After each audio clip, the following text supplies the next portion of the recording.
He's Brent Musburger, who surprised a lot of people yesterday, announcing that at the end of the month, he will call it a career. And Brent, kind enough to join us. When did you make this decision, Brent?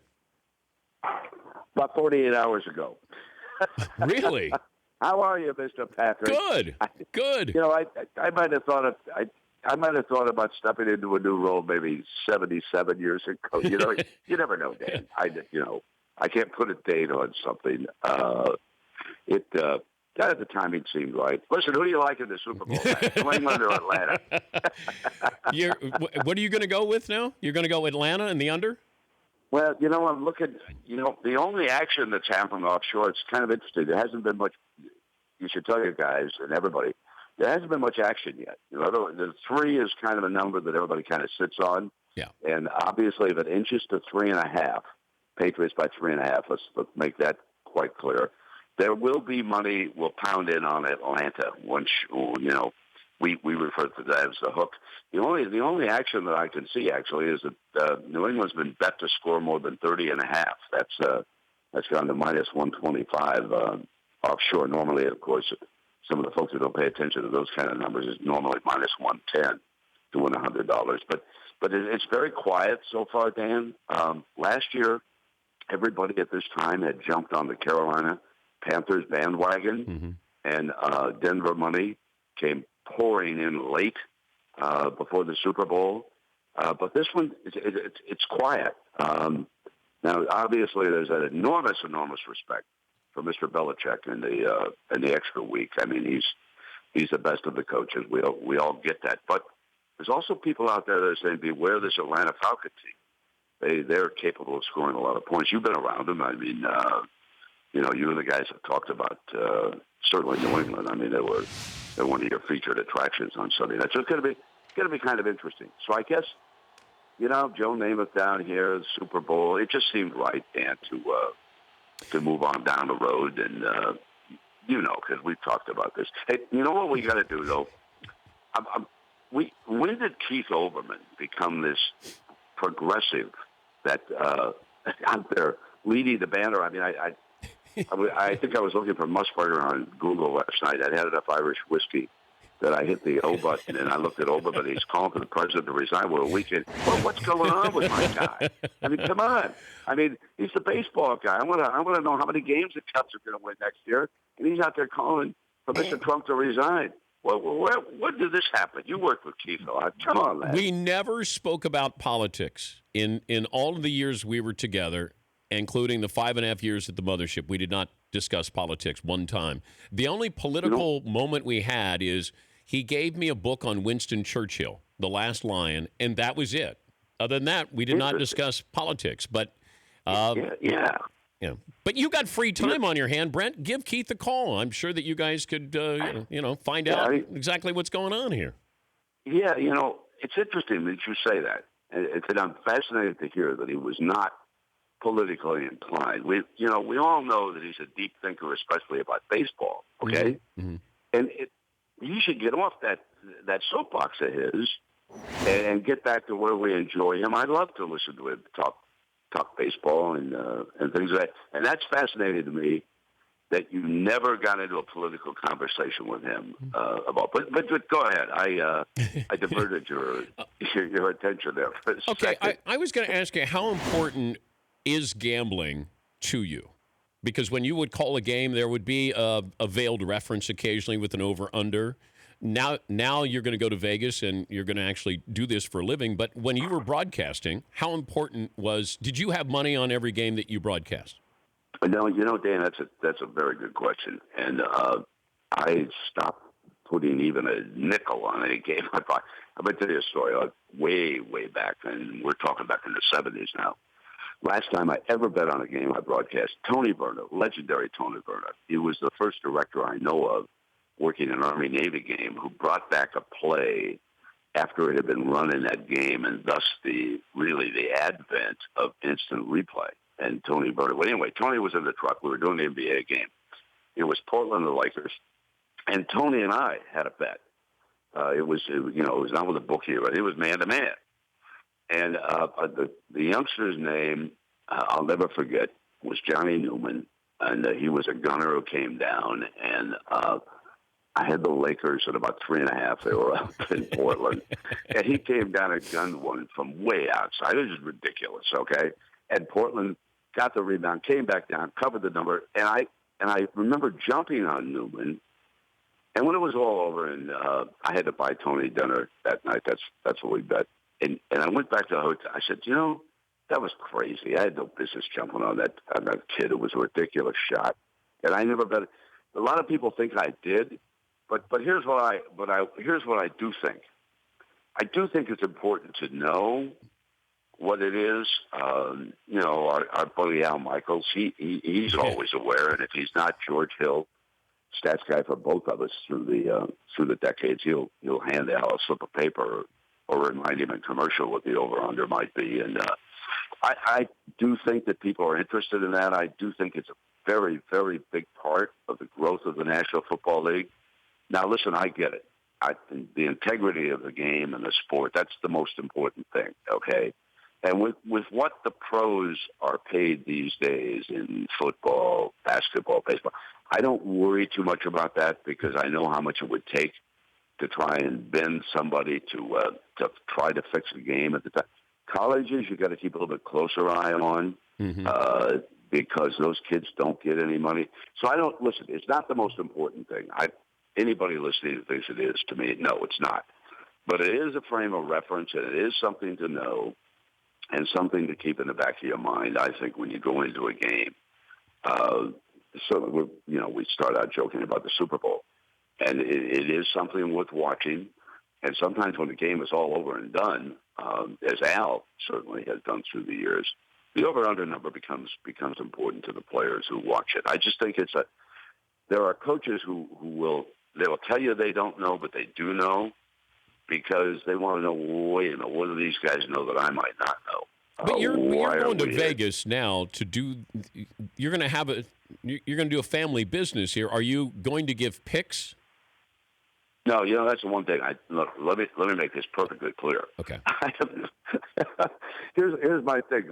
I'll go out and I ask my two boys. I ask my wife Marlene, who do you like? I mean, that would be.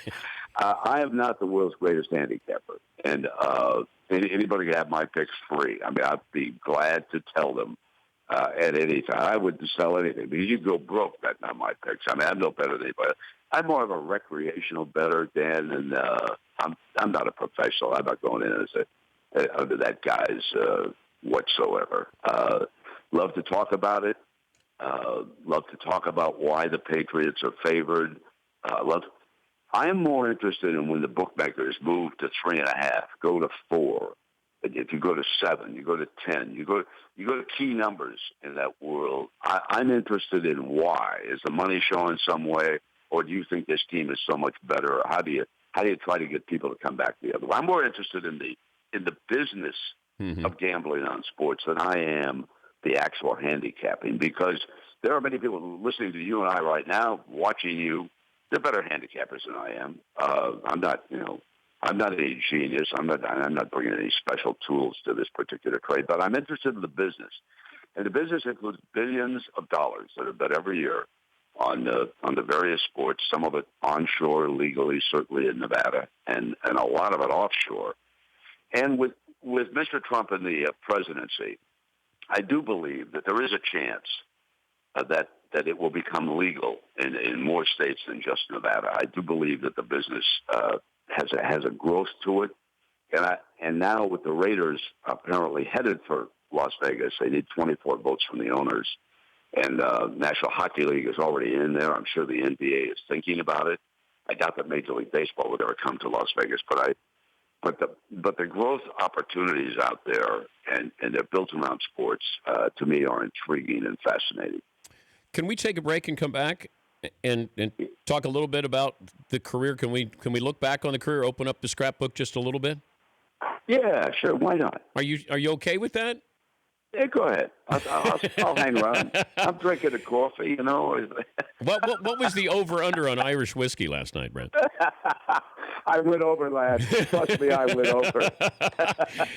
We'll come back with Brent Musburger right after this in the Dan Patrick Show. Do you realize, though, it bummed out a lot of people that you announced your retirement? You know that, right? Yeah, well, yeah, and I get it because I love the people. That's been it's been great, wandering around the country like I do. There's there's so many sports fans out there, Dan.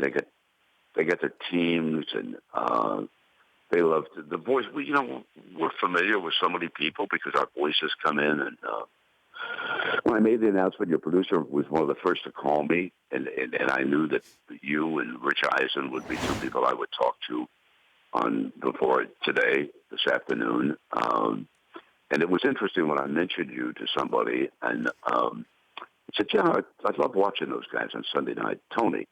He couldn't remember Coach's last name, and it's interesting because you're very familiar, and we switch over on Sunday night. I know I do when I'm around, and it's interesting to watch how you produce the show at NBC, and you bring the late games up late because they just ended, and that audience is flowing over there, and then you go back to the major story before you get out to the field in the game, and you're very familiar, and I got that. I understand that, and I love talking ball. I love being a guest in somebody's living room, and I. But you're going town to town, though, Brent. I mean, you're going into college towns, and I said this yesterday that you can go into Ames, Iowa, on a Tuesday night and make it a big deal that you're in town and you made it and you brought passion, and that's the first thing I think that leaves you in this business is your passion, and it never left you. Well, yeah, because what I thought you mentioned Ames and Iowa State. And so let's say I do go in, and I have had some big appearances in there, and they've had the Rotary clubs and the Sportsman's Club and whatever, and I've spoken to them, and I know those people are interested in Iowa State. It's a big deal when they do a game, and I got it. And I didn't care if it was Iowa State or if it was the Chicago Bears. The numbers are certainly different, but it's just as important to those fan bases. So you owe them that when you go in, and the passion that we deal with in sports is an incredible part of what we do, and I think you have to respect that because without those fans, I mean, we don't have anything. I mean, that's made it a very comfortable living for me through the years. So I was in Starkville a couple of weeks ago, Mississippi State, and that was just as important to me as on Tuesday night when I go into Lexington and do the last play-by-play game with Kentucky. I grew up in a small town, and I knew how important those little games were to me when I was a kid up in Montana. And I love the fans. I love them dearly. Well, you can tell that, and I think you have to love it if you're going to go into college towns and do it a couple of times a week. But you've also been involved in the big games. Georgetown, Villanova. You were there when Joe Namath made his Super Bowl prediction poolside. I mean, you've been around a lot of great events. Is there one that stands out that you never tire of talking about? You know what? You just mentioned it. Joe Namath at poolside before Super Bowl III. That's the only photograph that I ever had autographed by somebody. And I was looking at the other day, Sports Illustrated came in and did a piece on Walter Yost was the photographer, he and Neil Leifer. And they were doing a special on Walter. And, of course, that's the photograph that I remember.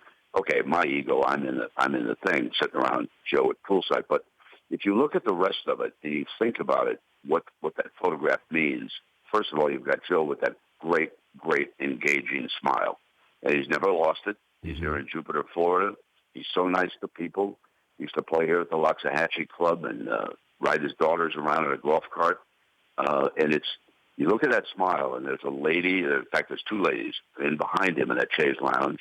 They wanted autographs, and he obliged. Now, we're just talking a couple of days before the Super Bowl. Everybody has to understand that is a quarterback getting ready to go to the Super Bowl, and those are writers. So today you would never get close to anybody, a quarterback that time, if you were a newspaper man. In fact, you'd see cameras around him and the digital apparatus that now records all those things. So the change and the growth, people forget that was the week that Pete Rozelle said, okay, we're going to call it the Super Bowl.